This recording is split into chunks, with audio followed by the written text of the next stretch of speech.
Hello friends, and welcome to another episode of Lex's Budget Bunker Build. You'll have to excuse if my voice sounds a tad croaky today. I've actually got the dreaded lurgy. It's the third time I've had it. The first couple of times I was bedridden for a week. Each time it was really bad. This time it's really mild, extremely mild. And to be honest, I'd probably be at work, except the government regulations here stipulate that you need to isolate for 5 days before returning to work. So they're always throwing rules at you here, there and everywhere to get you to do what they want you to do. And so I thought this time, well, yeah, I'll follow the rules. And, obviously it's so that you don't pass the disease on. But anyway, it means I've got a few extra days and I'm actually feeling pretty good. So, other than this stupid voice. So, I thought I'd get a little bit of extra work done down in the bunker build. Give you guys a bit of a bonus video. Weather's absolutely shocking here at the moment. It's pouring with rain and really windy. So, it's nice to be inside the workshop. So, yeah, let's buckle up and get going. I might be working at a slightly slower pace, that's all, but we'll get stuff done. Hey friends, as you can see, I've got a bit of the framework in now for the elevator frame. So this is so that I can put a shelf in here, and I've got the winch mounted. So that's it's on a pretty solid plate there, and it's welded. And it has bolts going through it, which you can see there, both sides, so pretty heavy duty bolts.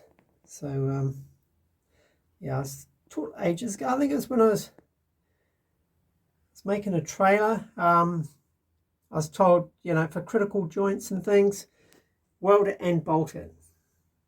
So, if a weld, should the weld fail, which I mean, they can, work hardened and that sort of thing, then you've got the bolt there to hold it all together. So it's coming on. Okay, a bit more progress. I've got the bottom shelf in. So this wood was actually used for boxing in the concrete. So I saved all the scraps and got the old belt sander onto it, and it's tied it up reasonably well, and of course cost me nothing. So the next job is I'm going to go and grab the battery and the control unit and get them mounted in here, and then it'll be a case of building this top platform to stand on and put the load on.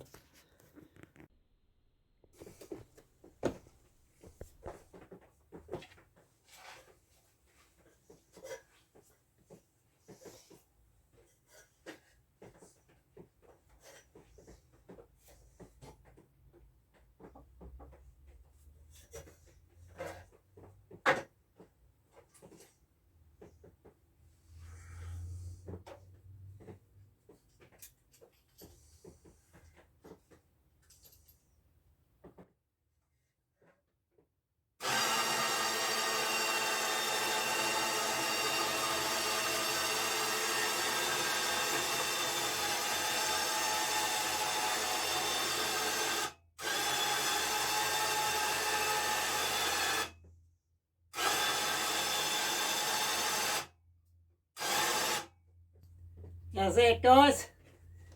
A working elevator. That's a first for me, first time I've ever built an elevator. So I've just got it, just got the battery sitting there at the moment. Control unit's screwed in. Need to tidy the wiring up a bit. It's got really, really long wires, which I guess is designed to go in a vehicle. So I'll cut them down and tidy them up a bit. Make some sort of a clamp for the battery, and yeah, it works. There's a bit of a loop in there. I don't know why it's done that. I'll have to look into that. But yeah, needs a bit of fine tuning, but basically it's a working elevator. I'm quite pleased with that. And it seems to, yeah, it feels pretty smooth coming up and down. So, yeah, it's going to do the job. So I'm going to get it, as I mentioned, I'm going to get a platform on the top there. And I'm really only going to be using this for bringing stuff up and down until I get to the stage of actually tunneling horizontally. So I'll have this, I'll just bring the camera out and show you guys. Just get out, Phil. Yeah, so we've got the ladder there. That's going to be mounted actually on that wall. And that'll be a permanent feature. So the when I've got the elevator, it'll accommodate that ladder on the side, and I'll have sort of like a hatch, I guess, that can lift up. So if the elevator should ever stop for whatever reason, and I'm underneath it, then obviously I didn't need to get out, so I'll be able to lift the hatch up and come out. And of course, if I'm on top, I'll need to get under it to fix it. So hatch again will allow that. So I was just trying to think ahead, cover all my bases. But yeah, basically a working elevator. And the remote works, which is kind of cool. So I've got the remote here, so I can hands-free remote. That's really nice.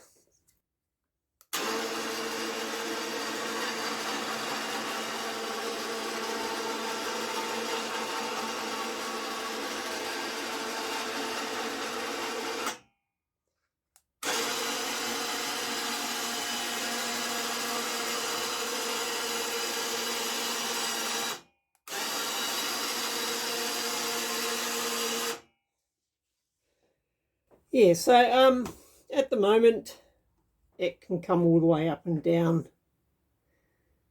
I don't want to take it any higher than that because it'll actually interfere with that bracket. It's kind of I want to say a cock up. Well, yeah, no, it's a cock up. I brought the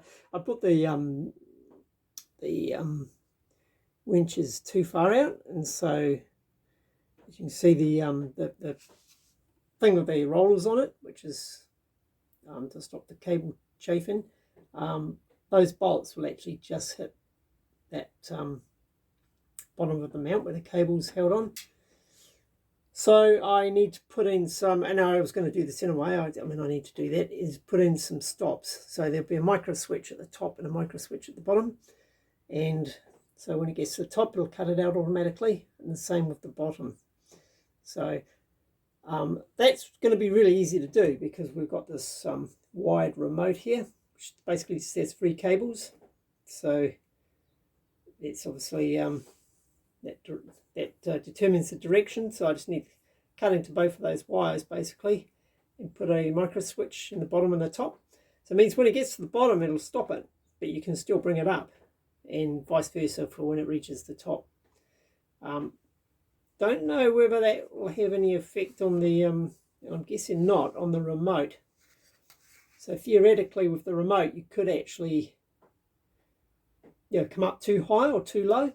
But the remote, bearing in mind the remote's really it's for use when I'm at the bottom and the elevator's at the top. So I can't, yeah, I'm not sure what scenario that will be, but anyway, I mean, when I've got the remote, I'll be obviously take care not to overextend it. But yeah, it's good. It's a good start. It is a good start. I'm quite pleased with that. So yeah, let's truck on. Let's tidy the wiring up a bit and build that top platform. Okay, I'm going to try something I've never actually done before. I've seen people do it on the internet. They always make it look super easy. I mean, I've soldered plenty of wires, but using a soldering iron. But for this one, I'm going to use a blowtorch because the soldering iron's never going to get that hot enough. So the idea is to solder these wires into these terminals. So yeah, see how this goes.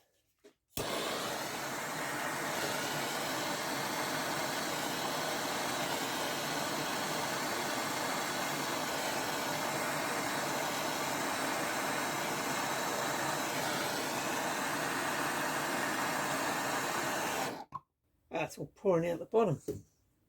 God damn it.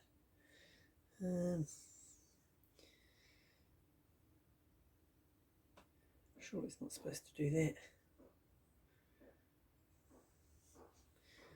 Yeah, I'm going to do this. Maybe I'll put that in there first. Just feel like if I do it that way, it's going to... Oh, look, it's... No, it's got some stuff in there. It's going to burn the plastic.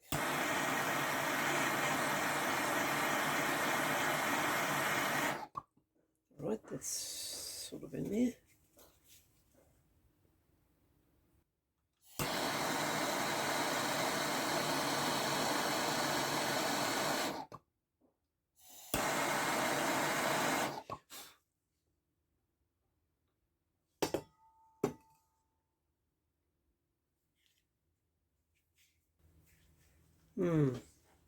Yeah, when people do this on the internet, they don't seem to burn the plastic. I don't know what the secret is. Let's just try the other one.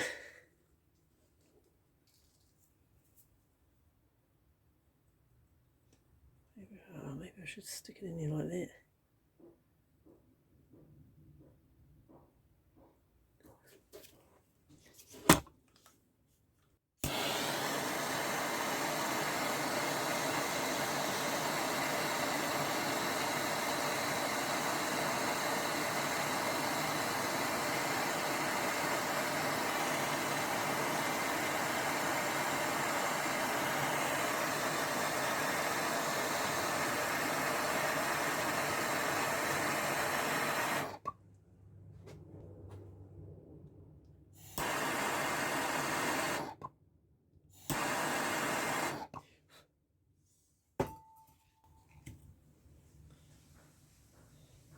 I don't know, guys, what do you reckon?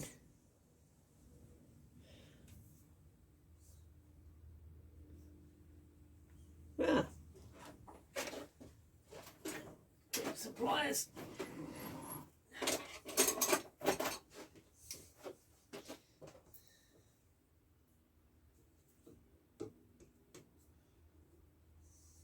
That might have done the job.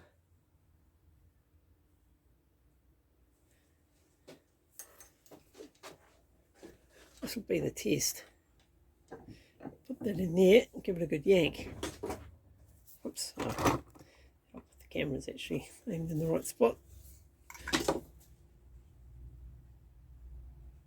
Oh, yep. Pretty much hang my weight off that one. You have to get rid of that shit. In fact, let's do that now.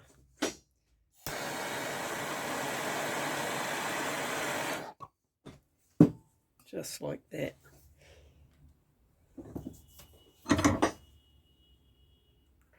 Oh, yeah. That's success. Not the greatest job because I did singe the plastic a bit, but hey, it's done the job. And it is the first time I've ever done that. All right, next one.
Don't know about that one.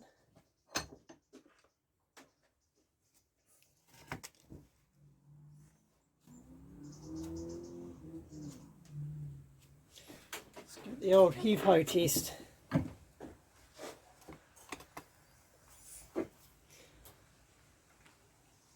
Oh, yep.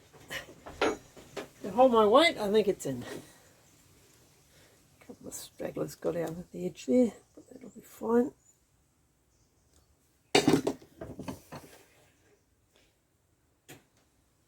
Should do the job. Okay, so the little job I'm doing now is what I want to have inside the on top of the elevator is so I'm going to make this. So as you can see, I've been raiding the scrap pile here for bits and pieces. Got an old hinge that I straightened out. It was I can't remember what that was used for, but I hung on to it, and that's going to be useful. And this is the controller for the the elevator up and down. So what I want to do is I want to mount this on a piece of wood, have it hinged so that it can fold down when the elevator is not in use, and then when I want to use it, I can fold it up, and it's like I suppose a pedestal, I suppose you'd call it, with the controller on it. So not having to wobble around on my hands and feet. And in that, I'm going to incorporate this thing. So that, and I'm going to thank Rumble Rick for this idea, because he mentioned that he knew somebody that had a winch and the damp got into it and activated it and caused a fire. So I obviously I definitely don't want that to happen to me, and I mean it is a damp hole that it's sitting in. So this thing is an isolator, a battery isolator. So you can see that's why it's got such huge, great terminals on it. So it's designed to completely isolate the car battery from the vehicle. So we used to use these back in let me think. Yeah, back in the 80s.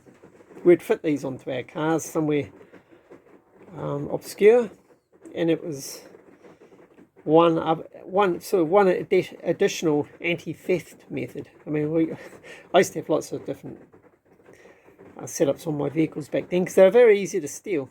Mind you, not that they seem to be any harder to steal these days, but yeah, back then they were very easy to steal a car, like a Ford Anglia or Cortina or the old Austins and all those sort of things.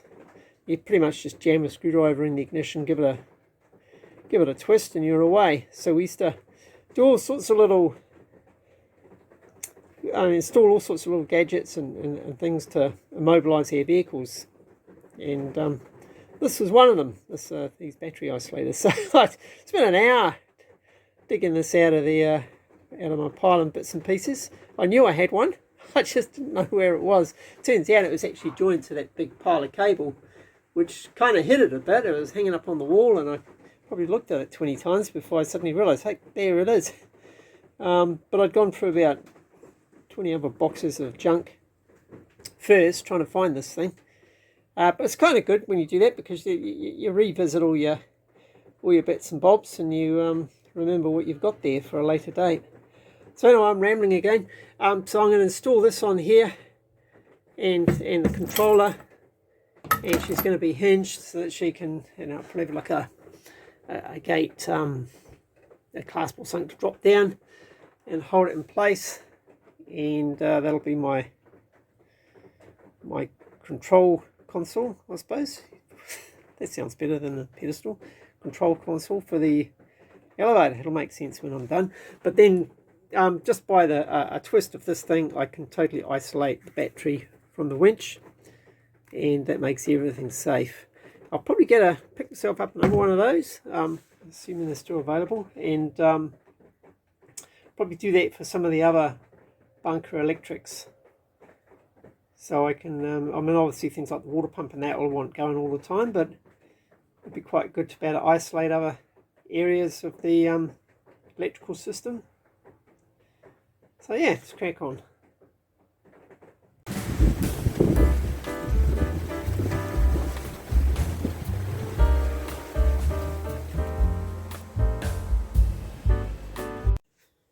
Hi guys, and welcome back. So I've just explained all this for the last 10 minutes and then realised I hadn't hit the record button. So I'm not good at this video and stuff. I'm really not.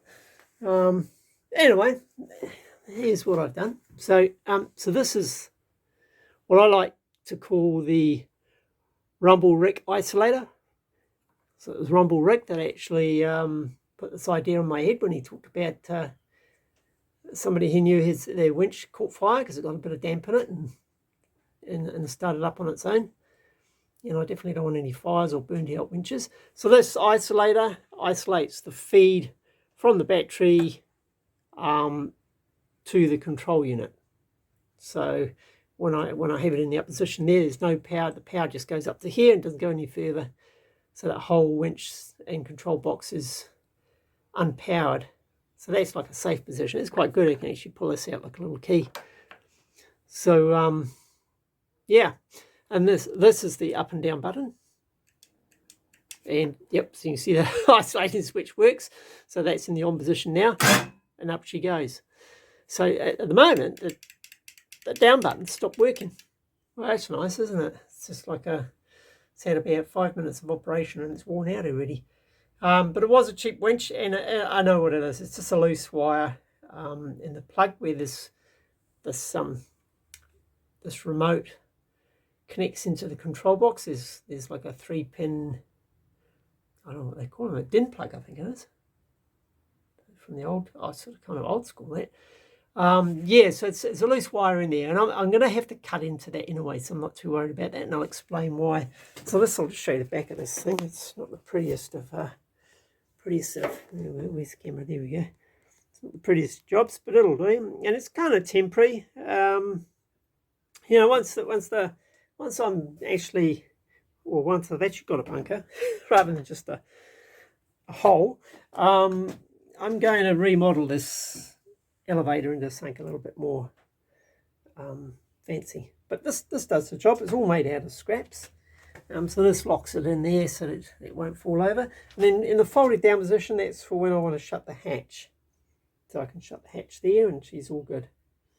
Did I turn that off? Did I get in the habit of... No, I didn't. Look at that. My mongrel. Turn that off in the safe position. Here we go. That's what I was going to say. Oh, yes. So the next stage of this will be to fit these beautiful heavy-duty microswitches. So a very good friend gave me a box of odds and sods and switches and things, and there's a few of these amongst them. And over the years, I've used these for many things. I've still got a couple left, which is great because they really are a nice heavy-duty switch. So the idea here is I'm going to be mounting them probably somewhere like that. I'll probably actually sort of I'll put a piece of probably put a piece of wood on the end here and have this sort of mounted here. And then what I do is I weld a piece of angle on here, get it at the right height. And it'll be at a height where when the elevators come up to its maximum height that I want it to come, it'll push that down. I see out of focus. What's wrong with my bloody camera? Here we go. Yeah, so when it comes up, it'll come up, hit that piece of angle, and flick that. So these can be wired in two different ways. They can be wired so that they're on when the switch is open, which is how I want it. And then when the switch closes, it actually breaks that circuit. Or you can have it the other way where it actually switches on when that closes down. You sort of use that for, I guess, alarms and stuff like that. But yeah, I'll have it in this position. So it'll be powered when it's open, and then when that shuts down, it'll break that circuit. And I'll wire that into the switch, the up-down switch. So the up circuit will be wired into this one at the top. Then I'm going to mount another one of these underneath this frame, and that will hit a corresponding stop at the bottom of the channel, and that'll stop it going down too low. So you can see I've got a vice grip down there at the moment that's holding on a piece of angle which is inside the channel, and that'll stop. So that'll stop the whole frame falling out the bottom. But if I keep going, what will happen is the cable will come loose and it'll start coiling up and getting tangled on the winch drum and creates a problem. So it's much better if you can keep that cable constantly tensioned, and this system will do that. And the good thing is the one at the bottom, I'll probably just clamp that on, and then when I add another section, I can just clamp it further down. And then when the whole thing's complete, then I'll weld a bracket right at the bottom. So that's my plans. I think it's going to work. I feel pretty pleased about it, to be honest. I'll show you underneath. It's not super pretty, but grab my special, the old studio light here, which is the old Makita inspection lamp. So I've just so this is that see that, oops, get the lamp out of the way. See epoxy, that's the connector that's a bit loose at the moment. It's not working on the down, so I'll fix that. So I just got to clamp these wires a little bit, tidy them up so not flapping loose. And but yeah, there's the battery. So yeah, so after that, once I've got the microswitches in, I think that's the next most important thing. I'm actually going to, then I'll be working on the system of charging that battery automatically via a solar panel. And it'll, yeah, it's hard to explain that. I'll just do it and show you guys when I've done it. Yeah, and that's that. So let's carry on.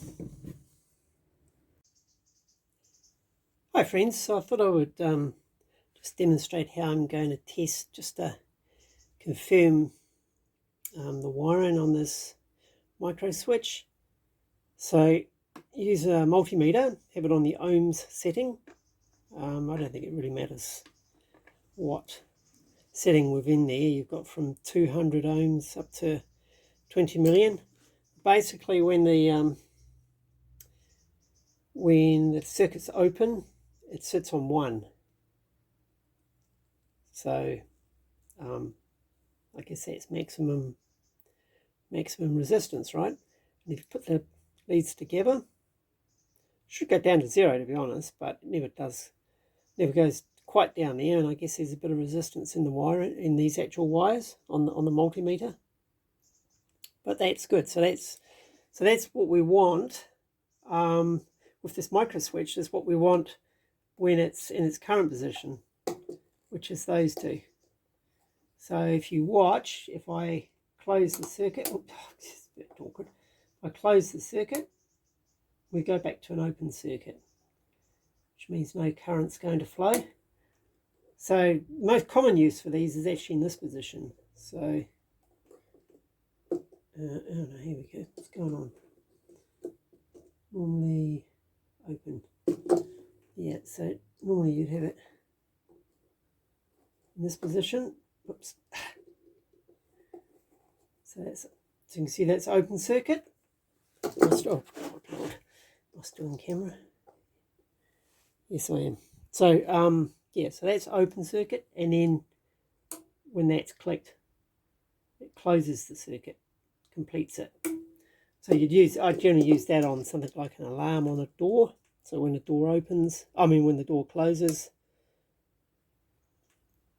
Actually, what am I talking about? I'm talking shit. You'd have it actually on this position in the on an alarm, and then when the door opens, of course, it releases it. But anyway, I want it in that position. So that's open circuit, so it's going to be powering the lift. Elevator comes up, reaches the top, hits that stop, and opens the circuit. Probably more confused than ever now.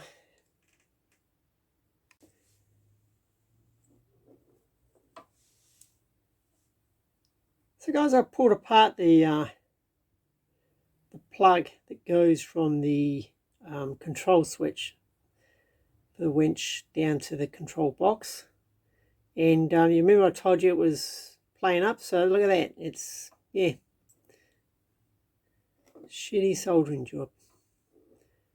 Obviously somebody just couldn't be bothered taking that little bit of extra care, which is a shame because, you know, the overall product appears pretty good, but it's all let down by this.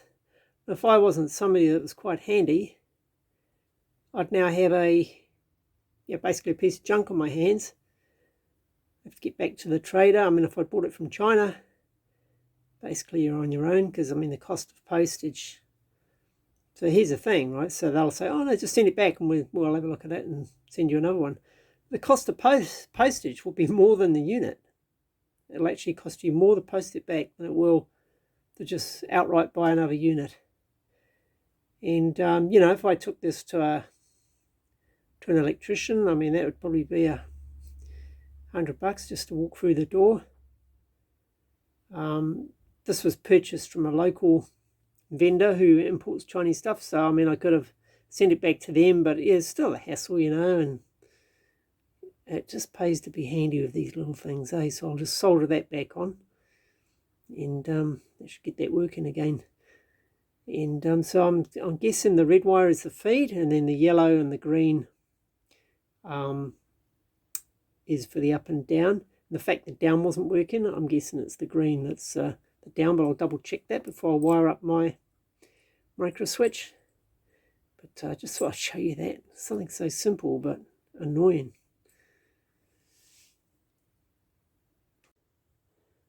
Alright friends, I'm doing quite well. You can see I've got the control panels all permanently wired in. I've repaired that, I suppose I should do that screw up. I've repaired that plug that was faulty. And so this is where the wiring goes in for the cut-off switches.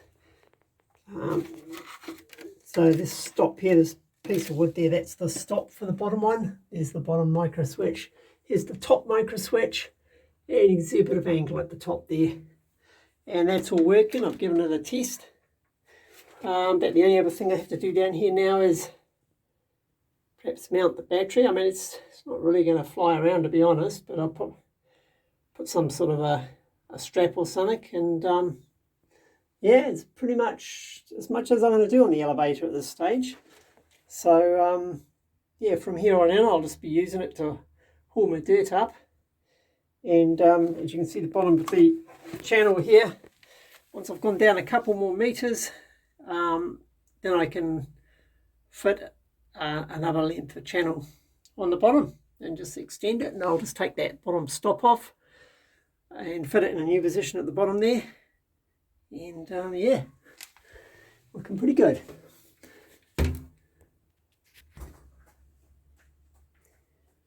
Okay, so here's a demonstration of it switching itself off when it gets to the top. And that's going down.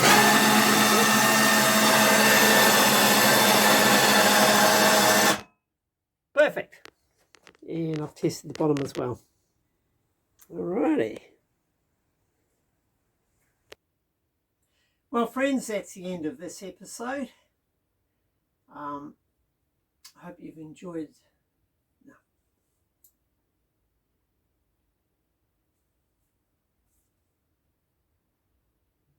Well, friends, that's the end of this episode. I feel like I've got quite a bit done this time round. Elevator fully working, functional. So there's a few little enhancements I'll be doing to it over the next few weeks. So, but I'm real keen to get back into some digging. So I think what I'll try and do with the videos moving forward is sort of mix them up a little bit. So each week I'll do a bit of digging, but I'll also try and do some other like little jobs around the infrastructure of the bunker shaft, and just to try and make it a little bit more interesting. So there's quite a few little improvements and bits and pieces I still want to do. So I'll, yeah, as much as I can, I'll try and mix that up a bit. Thanks for sticking with the videos. I appreciate the fact everybody, you know, that people are watching these videos and liking. Of course, every like helps. Subscribing really helps. And thanks, of course, to my Patreons, Stephen Zito, Rumble Rick, and Odwin V. Magnuson. And of course, a special thanks to Rumble Rick for his observations about the winch situation with the wiring. So I feel like the end result is a lot safer thanks to taking into consideration his comments. So, you know, your comments, guys, you know, I do read them all, and certainly where there's, you know, you give me your insights. If they look like they're going to be helpful and work for me, then I take them on board. So I do appreciate them. And even the ones I may not use right now, you know, they're always at the back of my mind. And it's just, I guess, gaining knowledge, you know, from all different sources. So I expect there's probably a lot of expertise out there just amongst the people watching my videos. So, you know, so I feel privileged to share some of that. So, yep, thanks again, guys. And I'm starting to ramble again, so I'll finish it there and just say enjoy the rest of your week. It's a few days and I'll be actually back at a weekend again. So kicking off another episode. As I said, this one's kind of a bit of a bonus one, which I'm happy to have done. So, yep, until the next one, this is Lex out.